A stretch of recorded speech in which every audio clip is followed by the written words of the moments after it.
The afternoon of October 12th, 1964, was overcast and cool in Harlem, with temperatures hovering around 55 degrees and a persistent wind moving down the avenues from the north. By 3:30 in the afternoon, the streets were busy with people returning from work, children walking home from school, and residents conducting errands at the various shops, markets, and businesses that lined Lenox Avenue, 7th Avenue, and the numbered streets crossing between them. Harlem, in October 1964, was a neighborhood of approximately 200,000 residents, predominantly black Americans who had migrated from the South or been born in New York, living in brownstones, apartment buildings, and tenements that stretched from approximately 110th Street North to 155th Street. And Charles Bennett was 73 years old and had lived in Harlem since 1923, when he had moved north from Georgia at age 32, seeking employment opportunities that were unavailable to black workers in the segregated South. Bennett had worked for 41 years as a porter, a maintenance worker, and eventually as a building superintendent, retiring in 1961 after his health began to decline. Bennett lived alone in a small apartment on West 133rd Street between 7th Avenue and Lenox Avenue, a modest residence on the third floor of a four-story building where he had resided for nearly 30 years. Bennett was a widower, his wife having died in 1959, and his three children had moved away from Harlem to other cities for employment and family reasons. Bennett maintained a regular routine in his retirement. Each Monday afternoon, he walked to the Carver Federal Savings Bank on 125th Street to deposit or withdraw money from his savings account and to handle whatever financial business required attention. Bennett was careful with money, having learned frugality during decades of modest wages, and he kept detailed records of his expenses and savings in a small notebook he carried in his jacket pocket. On this particular Monday, October 12th, Bennett had withdrawn $347 from his savings account, an unusually large sum that represented approximately 3 months of his Social Security income. Bennett had withdrawn this money to pay for repairs to his apartment, including fixing a damaged window, repairing plumbing that had been leaking, and replacing a broken radiator before winter arrived. Bennett left the bank at approximately 3:15, carrying the cash in a small brown envelope that he placed in the inside pocket of his jacket. Bennett was a careful man who understood that carrying substantial cash created risk, so he planned to walk directly home along 125th Street to 7th Avenue, then south on 7th to 133rd Street, then east to his building. This route was busy with pedestrian traffic during afternoon hours, which Bennett believed provided safety through visibility and the presence of other people. Bennett walked west on 125th Street at a measured pace appropriate for a man of his age, who moved with some difficulty due to arthritis in his knees and hips. The sidewalks were crowded with people, and Bennett navigated carefully around other pedestrians, stopping occasionally to rest when walking became uncomfortable. By 3:45, Bennett had reached 7th Avenue and turned south, continuing his walk toward 133rd Street. The crowds thinned somewhat as Bennett moved away from 125th Street's commercial concentration, though 7th Avenue remained busy with foot traffic and vehicle traffic during the afternoon. At approximately 3:50, Bennett crossed to the east side of 7th Avenue at 134th Street to position himself for the turn onto 133rd Street 1 block ahead. As Bennett walked south along the east sidewalk of 7th Avenue between 134th and 133rd Streets, he became aware of two young men walking closely behind him. Bennett glanced back briefly and observed two males who appeared to be in their late teens or early 20s, both wearing casual clothing, including dark jackets and caps. Bennett felt immediate unease but continued walking, thinking he would reach the busy intersection at 133rd Street within 1 block, where more people would be present. Bennett had walked approximately 30 feet when one of the young men moved quickly alongside him and grabbed Bennett's right arm, while the second young man positioned himself in front of Bennett, blocking his forward movement. The young man holding Bennett's arm stated quietly but firmly that Bennett should remain silent and should not resist. The young man in front of Bennett reached into Bennett's jacket and removed the brown envelope containing the cash Bennett had withdrawn from the bank. The entire interaction lasted approximately 10 seconds. The two young men released Bennett and walked quickly north on 7th Avenue, back toward 134th Street, disappearing into the pedestrian traffic within moments. Bennett stood on the sidewalk in shock, his heart racing and his hands trembling. Several pedestrians walked past Bennett without stopping or asking if he needed assistance. Bennett waited several minutes while his breathing and heartbeat returned to normal, then continued walking the remaining block to 133rd Street and east to his apartment building. Bennett climbed the stairs slowly to his third-floor apartment and sat at his kitchen table, trying to process what had occurred and trying to decide what action he should take. Bennett understood that reporting the robbery to police would likely accomplish nothing. The New York City Police Department's relationship with Harlem residents in 1964 was characterized by mutual distrust, with many Harlem residents believing police provided inadequate protection to black neighborhoods, while simultaneously treating black residents with hostility and suspicion. Bennett had no description of the thieves beyond their approximate ages and general appearance, no names, and no way to identify them among Harlem's population of thousands of young men. Police would take a report, Bennett would answer questions, and the investigation would produce no results while Bennett's money would remain stolen. Bennett also recognized that the $347 represented a devastating financial loss. Bennett's monthly Social Security income was approximately $120. The stolen money represented nearly 3 months of income and had been saved specifically for necessary repairs that could not be postponed. Without that money, Bennett would be unable to fix the window, repair the plumbing, or replace the radiator. Winter was approaching, and Bennett's apartment would be cold and uncomfortable if the radiator remained broken. Bennett sat at his kitchen table for more than an hour, considering his options. Eventually, he decided to speak with his neighbor, Mrs. Eleanor Washington, a woman in her 60s who had lived in the building for decades and who knew many people throughout Harlem. Bennett walked down 1 floor to Mrs. Washington's apartment and knocked on her door. When Mrs. Washington answered, Bennett explained what had happened and asked if Mrs. Washington knew anyone who might be able to help or who might have information about the thieves. Mrs. Washington listened carefully to Bennett's account of the robbery. After Bennett finished speaking, Mrs. Washington asked Bennett to wait while she made a phone call. Mrs. Washington telephoned her nephew, Thomas Chen, who worked for various businesses in Harlem and who maintained connections throughout the neighborhood's social and commercial networks. Mrs. Washington explained the situation to Chen and asked if he could help Bennett or if he knew anyone who might be able to assist.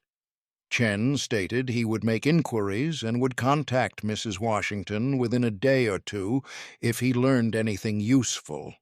Chen understood that the robbery of an elderly man in broad daylight on 7th Avenue represented precisely the type of crime that damaged Harlem's social fabric and that undermined the informal systems of order that existed in the neighborhood. Chen also understood that such incidents concerned Bumpy Johnson, who maintained particular interest in crimes that victimized vulnerable community members or that created disorder in areas under his influence. Chen had worked for organizations connected to Johnson and maintained relationships with people who could bring matters to Johnson's attention when circumstances warranted. Chen spent the evening of October 12th making phone calls to contacts throughout Harlem, explaining that an elderly man had been robbed on 7th Avenue that afternoon and asking if anyone had heard about the incident or had information about who might have been responsible. By the following morning, Chen had learned from multiple sources that two young men named Raymond Peters and Stanley Williams had been showing unusual amounts of cash at a pool hall on Lenox Avenue late on October 12th, boasting about money they had obtained and buying drinks for other patrons. Several people at the pool hall reported that Peters and Williams had arrived around 6 in the evening with money that neither young man had possessed earlier that day. Chen gathered additional information about Peters and Williams from people who knew them. Peters was 19 years old and Williams was 21. Both young men lived in Harlem and had reputations as small-time criminals who engaged in petty theft, shoplifting, and occasional muggings. Neither had steady employment. Both spent considerable time at pool halls, bars, and street corners. Multiple people reported that Peters and Williams worked together and that they targeted victims who appeared vulnerable or who were unlikely to pursue them after robberies occurred. Chen brought this information to his contact, who worked directly for Johnson's organization. Chen explained the robbery of Charles Bennett, described Bennett as an elderly, retired man who had lost his savings, and provided the information suggesting Peters and Williams were responsible. And Chen emphasized that Bennett was a long-time Harlem resident who had worked honestly for decades and who now faced genuine hardship because of the theft. The information reached Johnson on October 14th, 2 days after the robbery occurred. Johnson was at his apartment on West 147th Street when one of his associates, Vernon Hendricks, arrived with a summary of the situation. Hendricks explained that Bennett had been robbed, that the thieves appeared to be Peters and Williams, and that Bennett had lost money he needed for essential apartment repairs. Hendricks provided details about Bennett's background, about his age and circumstances, and about the nature of the robbery. Johnson listened to Hendricks' account without visible reaction. Johnson asked several questions about Bennett to verify that the victim was genuinely an elderly resident facing legitimate hardship rather than someone involved in criminal activities who might have been targeted for other reasons. Johnson asked questions about Peters and Williams to understand whether they were known criminals who regularly engaged in such robberies. After Hendricks answered these questions, Johnson sat quietly for several minutes considering the situation. Johnson understood that the robbery represented multiple problems that required response. The immediate problem was that Bennett had lost money he needed, creating genuine hardship for an elderly man who had no means to replace those funds quickly. And the broader problem was that allowing such robberies to occur without consequence would establish precedent that elderly residents could be targeted safely, encouraging more such crimes and creating fear throughout the community. The systemic problem was that Peters and Williams operated without apparent concern that their actions would produce serious consequences, suggesting they believed Harlem's informal enforcement systems were too weak to respond effectively. Johnson recognized that responding to this situation required demonstrating several principles simultaneously. First, vulnerable community members would be protected even after crimes occurred. Second, thieves who targeted such victims would face certain consequences. Third, stolen property would be returned when possible. Fourth, additional compensation would be provided to acknowledge the harm caused and to demonstrate that protection was meaningful rather than merely symbolic. Over the following hours, Johnson developed a comprehensive response strategy. The strategy had 4 integrated components that would operate sequentially to achieve multiple objectives: locating Peters and Williams, recovering the stolen money if it still existed, delivering compensation to Bennett that exceeded the stolen amount, and creating deterrent effects that would prevent similar crimes in the future. The first component was locating Peters and Williams and confirming their responsibility for the robbery. Johnson enlisted several people to gather information about the 2 young men's whereabouts, their daily routines, and their recent activities. Within 24 hours, Johnson's investigators had confirmed that Peters and Williams frequented specific locations in Harlem, including a pool hall on Lenox Avenue near 135th Street, a bar on 7th Avenue, and an apartment building on 138th Street where Williams lived with relatives.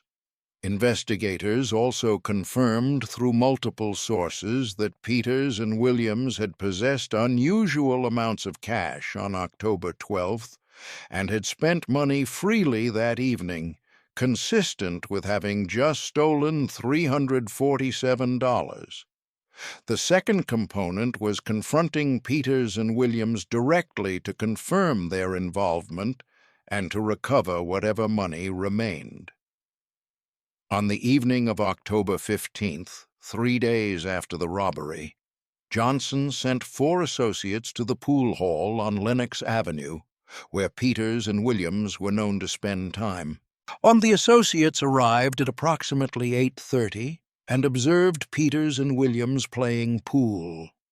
The associates approached the 2 young men and stated calmly that they needed to speak with them outside regarding an important matter.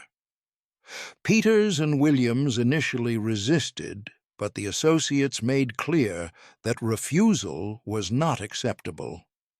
Peters and Williams accompanied the associates outside to a vehicle parked nearby.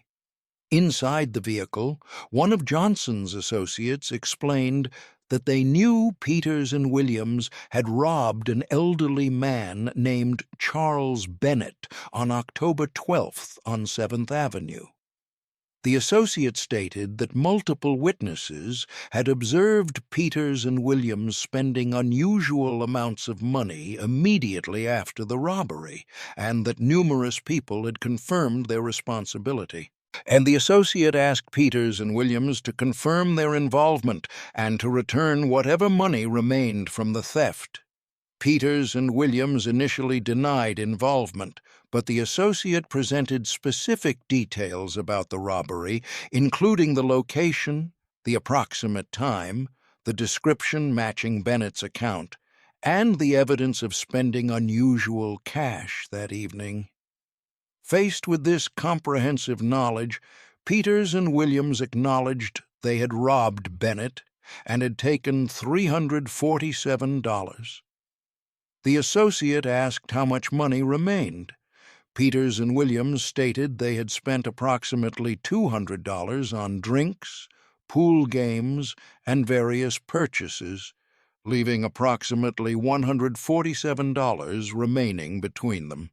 The associate collected the remaining $147 from Peters and Williams. The associate then explained that Bumpy Johnson was aware of the robbery and was displeased that elderly community members were being targeted.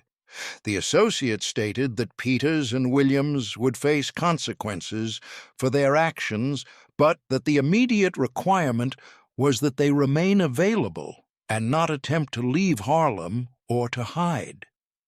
Peters and Williams were released with clear understanding that they would be contacted again regarding this matter. The third component was determining appropriate compensation for Bennett. Johnson recognized that simply returning the $147 that remained would leave Bennett still lacking the full $347 he needed for apartment repairs. Johnson also recognized that Bennett had experienced several days of distress and anxiety about his financial situation, had lost time dealing with the aftermath of the robbery, and deserved compensation that acknowledged the harm he had suffered beyond merely replacing the stolen money. Johnson decided that Bennett would receive $1,041, representing exactly 3 times the original $347 stolen. This tripling served multiple strategic purposes. It provided Bennett with the full amount needed for repairs, plus substantial additional funds that would provide financial security for several months. It demonstrated that Johnson's protection was not merely symbolic, but delivered concrete material benefits exceeding what victims had lost. It established precedent that crimes against vulnerable community members would result in compensation far exceeding the original harm. It created powerful deterrent effects by making such robberies economically devastating for perpetrators when Johnson's organization responded. Johnson provided $900 from his own funds to supplement the $147 recovered from Peters and Williams, creating the total of $1,041 for Bennett.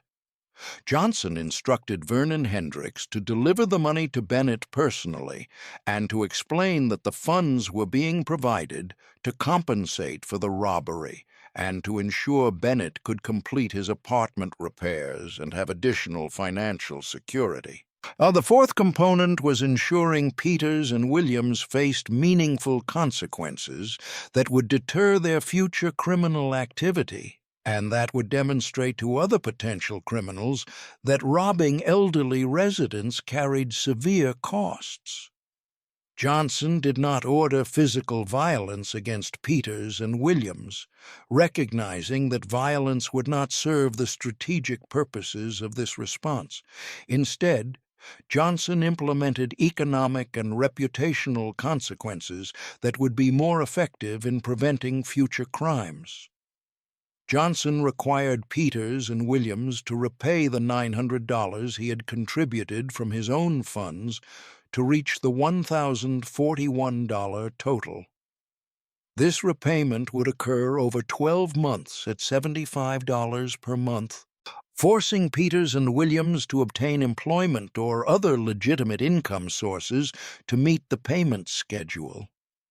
Failure to make payments would result in escalating consequences, including public identification as thieves who robbed elderly residents, exclusion from businesses and establishments throughout Harlem, and potential physical enforcement if economic consequences proved insufficient.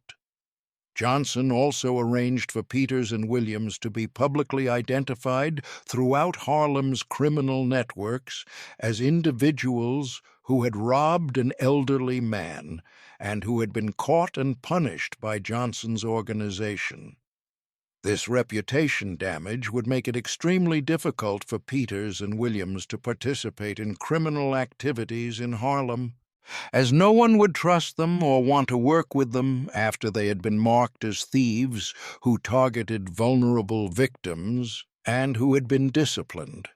On October 16th, 4 days after the robbery, Vernon Hendricks arrived at Charles Bennett's apartment on West 133rd Street at approximately 2 in the afternoon. Bennett answered his door and recognized Hendricks, who had been introduced through Mrs. Washington's nephew, Thomas Chen. Hendricks asked if he could enter to speak with Bennett privately. Bennett invited Hendricks into his modest apartment and offered him a seat at the kitchen table. Hendricks explained that he worked with people who had learned about Bennett's robbery. Hendricks stated that the thieves had been identified as Raymond Peters and Stanley Williams, and that they had been located and confronted.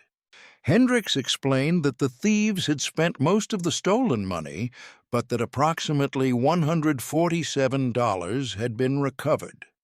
Hendricks then stated that additional funds had been contributed to ensure Bennett received full compensation for his loss, plus additional money to acknowledge the hardship he had experienced. Hendricks removed an envelope from his jacket and placed it on Bennett's kitchen table. Hendricks explained that the envelope contained $1,041, representing 3 times the $347 that had been stolen. Hendricks stated that Bennett should use the money for his apartment repairs and for whatever other needs he had.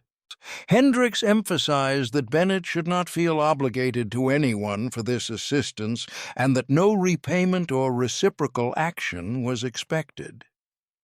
Bennett opened the envelope and counted the money carefully, his hands trembling slightly. After confirming the amount, Bennett looked at Hendricks with tears in his eyes. Bennett stated he had not expected to recover any of the stolen money, and certainly had not expected to receive such generous compensation. Bennett asked who had provided the money and why they had chosen to help him. Hendricks explained simply that certain people in Harlem believed community members should be protected and that crimes against elderly residents would not be tolerated. Hendricks did not mention Johnson's name directly, understanding that Bennett would learn through community networks who had been responsible for this intervention. Bennett asked what had happened to the thieves. Hendricks explained that they had been identified and confronted, that they would face consequences for their actions, and that they had been required to repay the money they had stolen. Hendricks stated that Peters and Williams would be monitored to ensure they did not engage in similar crimes in the future. Bennett expressed gratitude repeatedly and asked if there was anything he could do to thank the people who had helped him. Hendricks stated that Bennett should simply use the money for his needs and should continue living his life without fear. After Hendricks departed, Bennett sat at his kitchen table for more than an hour, examining the cash and processing what had occurred. Bennett understood that he had received help from people connected to organized crime in Harlem, likely including Bumpy Johnson himself, though Hendricks had not stated this explicitly. Bennett recognized that Johnson and his organization operated outside legal frameworks, but that they had provided assistance that formal law enforcement had been unable or unwilling to provide. Bennett felt profound relief that his financial crisis had been resolved and that he would be able to complete the necessary repairs to his apartment. Bennett shared the news with Mrs. Washington that same afternoon, explaining that the stolen money had been recovered and that additional compensation had been provided. Mrs. Washington was pleased but not surprised, having suspected that once Thomas Chen brought the matter to people connected to Johnson's organization, effective response would follow. Mrs. Washington advised Bennett to use the money wisely and to keep his good fortune quiet to avoid attracting unwanted attention. Over the following days, Bennett hired contractors to repair his window, fix his plumbing, and replace his radiator, The repairs cost approximately $300, leaving Bennett with more than $700 in savings that provided substantial financial security for an elderly man living on limited Social Security income. Bennett's apartment became warmer and more comfortable as winter approached, and Bennett's anxiety about his financial situation diminished significantly. And the story of what had happened to Bennett spread through Harlem's community networks over the following weeks. While Bennett himself spoke about the incident only to close friends and neighbors, Mrs. Washington shared the story with other people, and Thomas Chen discussed the matter with his contacts throughout Harlem. The narrative that emerged emphasized several key points. An elderly resident had been robbed. The thieves had been identified and caught within days. The stolen money had been recovered and tripled before being returned to the victim, and the thieves were facing ongoing consequences for their actions. This narrative created powerful effects throughout Harlem's criminal ecosystem. Young criminals who might have considered robbing elderly residents or other vulnerable victims recognized that such crimes carried severe risks if Johnson's organization learned about them. The certainty that crimes would be investigated, that perpetrators would be identified, that stolen property would be recovered when possible, and that victims would receive substantial compensation made targeting elderly residents or vulnerable community members a dangerous decision that could result in devastating consequences. The tripling of the returned money was particularly significant as a strategic message. By returning 3 times the stolen amount, Johnson had demonstrated that his protection provided genuine material benefits far exceeding what formal law enforcement systems offered. Victims of crimes would not merely have property returned if recovery was possible. They would receive compensation that acknowledged harm and provided meaningful financial support. This generosity created loyalty and gratitude among community members who benefited from Johnson's protection and who understood that he delivered concrete results rather than empty promises. For Peters and Williams, the consequences of robbing Bennett extended over the following year as they struggled to make the required $75 monthly payments to Johnson's organization. Both young men were forced to find employment, with Peters working as a porter and Williams working in construction. The monthly payments consumed significant portions of their earnings and served as constant reminders that robbing elderly residents had been a costly mistake. By the time they completed their 12 months of payments in October 1965, both Peters and Williams had developed legitimate employment histories and had largely abandoned criminal activities, recognizing that such activities carried risks they could not afford. The reputation damage Peters and Williams suffered also proved lasting. Throughout Harlem's criminal networks, both were known as thieves who had robbed an old man and who had been caught and punished by Johnson's organization. This reputation made it extremely difficult for them to participate in criminal activities even if they had wanted to, as other criminals viewed them as untrustworthy and incompetent. The stigma of having been caught and disciplined followed them for years. For Johnson, the Bennett incident reinforced his position as someone who protected Harlem's most vulnerable residents and who enforced standards of behavior even among criminals. Johnson did not tolerate every type of crime. Drug dealing, numbers running, and various illegal enterprises continued to operate under his oversight or with his knowledge. But certain crimes that victimized children, elderly residents, or others unable to protect themselves were not acceptable and would produce swift response.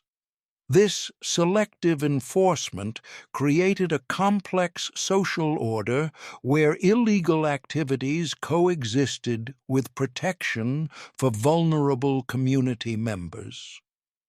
The broader significance of the Bennett incident related to how it illustrated the functions that informal justice systems served in communities where formal law enforcement was absent or ineffective.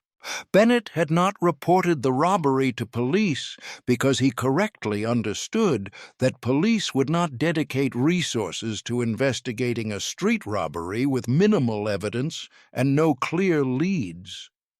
Even if police had wanted to help, the structural limitations of formal law enforcement, the requirement for evidence meeting legal standards, the bureaucratic processes involved in investigation and prosecution, the low priority given to crimes in black neighborhoods, meant that Bennett would have received no meaningful assistance. Johnson's informal justice system operated according to different principles that were more effective in this particular context. Information gathered through community networks could identify perpetrators even without evidence that would be admissible in court. Confrontation and pressure could secure confessions and recover stolen property without following legal procedures. Compensation could be provided immediately without waiting for court proceedings. Consequences could be imposed quickly through economic pressure and reputation damage rather than through slow criminal justice processes. This effectiveness came with significant costs and dangers. Johnson's informal justice system operated without legal accountability, creating potential for abuse and arbitrary exercise of power. The same networks that protected Bennett could oppress others. The same organization that returned stolen money to an elderly victim also profited from drug distribution and other activities that harmed the community. And the informal order Johnson maintained was unstable and dependent on his personal power rather than being based on institutional structures that would persist beyond his lifetime.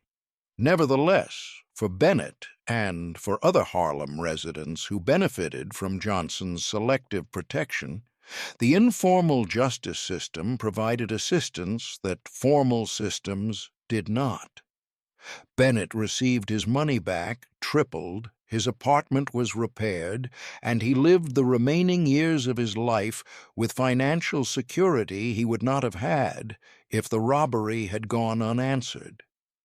The thieves faced consequences and were deterred from future crimes against vulnerable victims. The community received a clear message that elderly residents would be protected.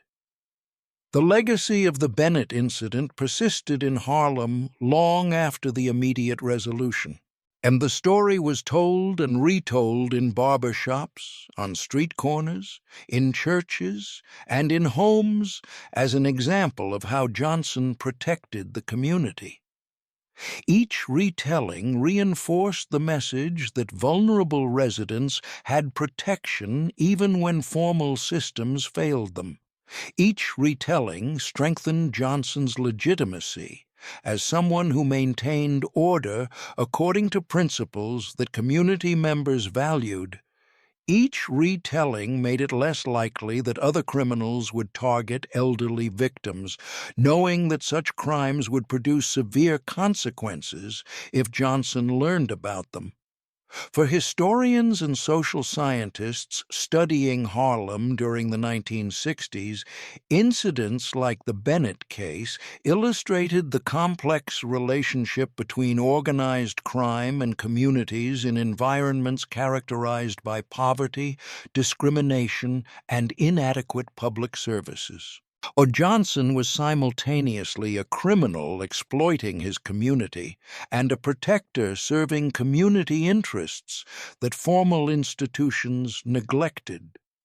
This duality reflected broader patterns in how power operated in marginalized communities where formal and informal systems coexisted in tension.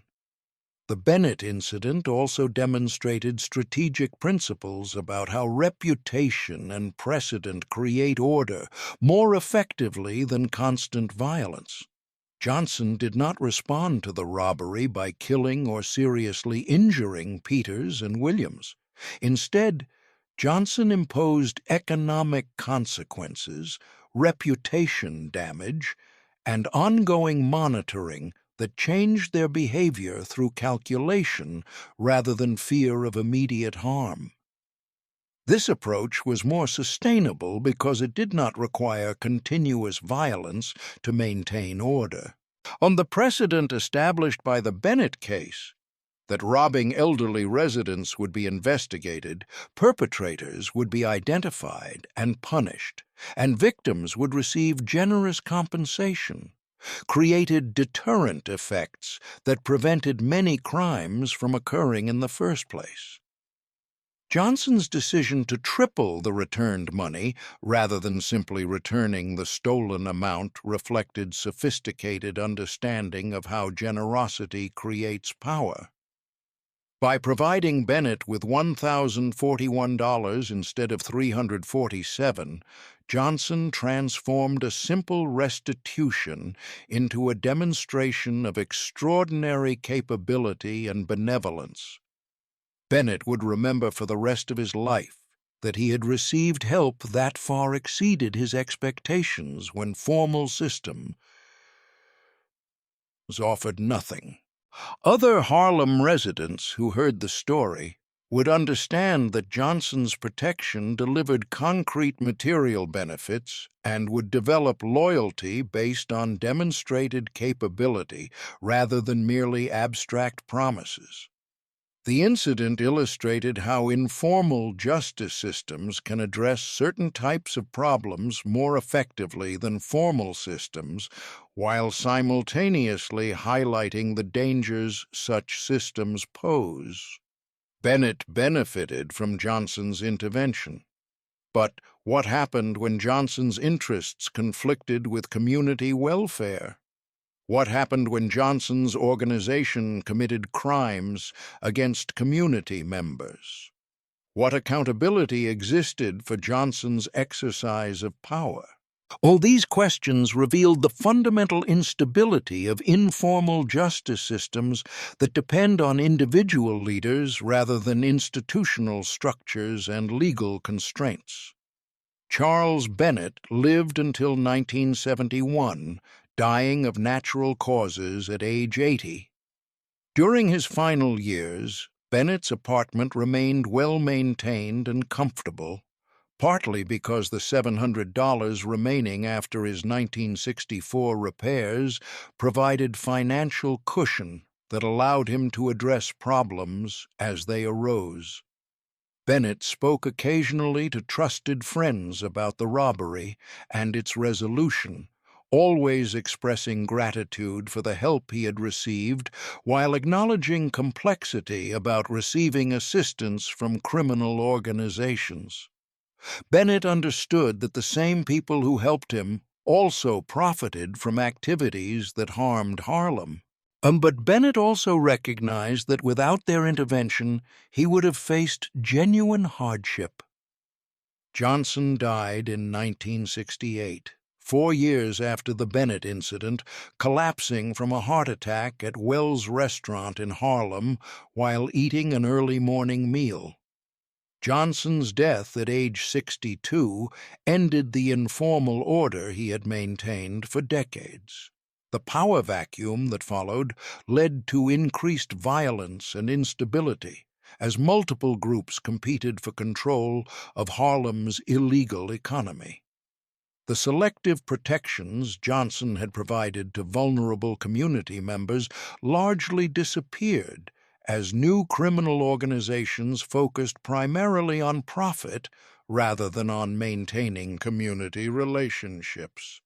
Elderly residents, children, and others who had benefited from Johnson's enforcement of standards among criminals found themselves more vulnerable after his death.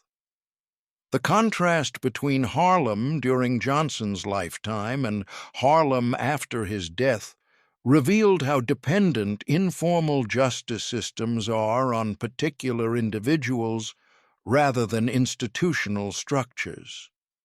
The norms Johnson enforced, that elderly residents should not be robbed, that stolen property should be returned, that victims deserved compensation, did not persist automatically after Johnson died because they were based on his personal power rather than on formalized systems that would continue without him. This impermanence highlighted fundamental limitations of informal justice, even when such systems function relatively well during particular periods. For social movements and reformers seeking to address crime and injustice in marginalized communities, the Bennett incident offered complicated lessons. The incident demonstrated that community-based responses to crime could be more effective than formal law enforcement in certain contexts. The incident showed that informal systems could deliver justice quickly and could provide compensation that exceeded victims' losses. But the incident also revealed that such systems depended on problematic power structures, operated without legal accountability, and could not be sustained over time without institutional development.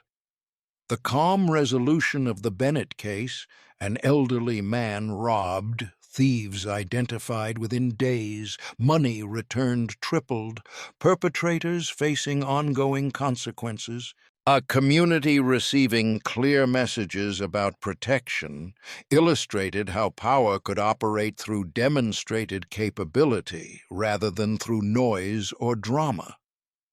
Johnson did not announce publicly that he was investigating the robbery. Johnson did not make threats or seek recognition. Johnson simply gathered information, located perpetrators, recovered what could be recovered, compensated the victim generously, imposed appropriate consequences, and allowed the results to speak through community networks that spread the story naturally. This quiet effectiveness reflected Johnson's understanding that real power does not require constant advertisement because results create their own reputation.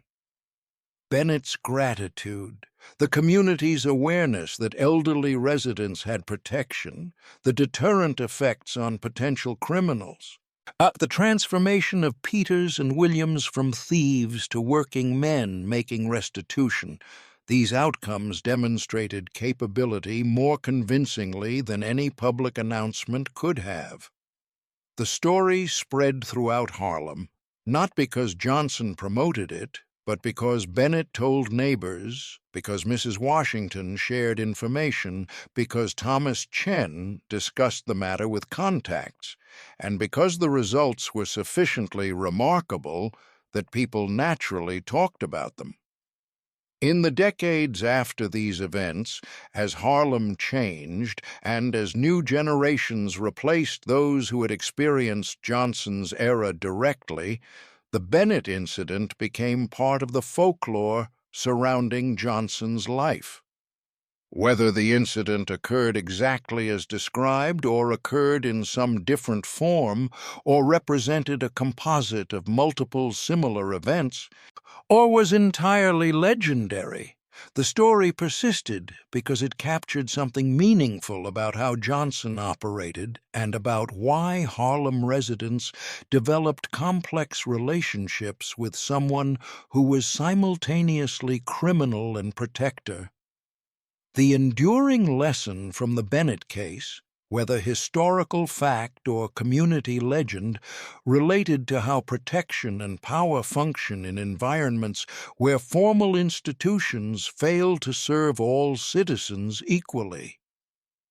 When law enforcement does not respond effectively to crimes against elderly residents, When courts do not provide accessible justice, when government does not ensure basic security, communities develop alternative systems that fill those gaps.